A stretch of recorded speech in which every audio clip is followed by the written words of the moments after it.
bro acha mimi niende hapa kumeharibika. Na tu vijana ni tutatu. Imagine just 3 young men. Amwezi vamia mtu mumulime vita, murudishe simu ya wenyewe, mnaangalia tu. Good flow of money is high possibilities hizo vitu zitakuwa. Sasa usiseme good flow of money juu bado kuna watu wale tu wanyonge. Wao si wanyonge wavivu.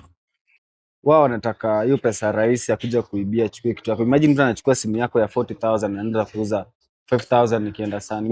Unakumbuka ile time tukio ile base Punklands. Ule jamaa alichukua laptop mbili, ameiba MacBook na ameiba HP na anasema anataka 12,000. Na ni kwa 7 na anataka 12,000 kwa each ama kwa hiyo moja. Anataka tu 12k. Kwa moja ama MacBook plus HP. Hiyo kwa 7. 12,000. Anataka 12k. Na bado kibagain ukikuja paka ukuta utana hizi kata. Just in case unataka zote mbili. Sasa unamwambia mimi niko na 6.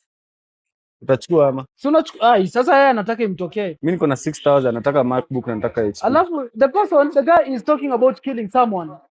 Kumbuki alisema alikuwa auwe huyo jamaa, angefikia ile kisu ya mtura angemuua. Yule jamaa mwenye nilimpea sweta. Ndo nimemkumbuka. Ukumbuka anasema hiyo kisu venye hapo. Amesema ilikuwa kujitoa kwa ngori. Alikuwa kujitoa kwa ngori. Na anataka kujitoa kwa ngori na kuua mtu. You can imagine.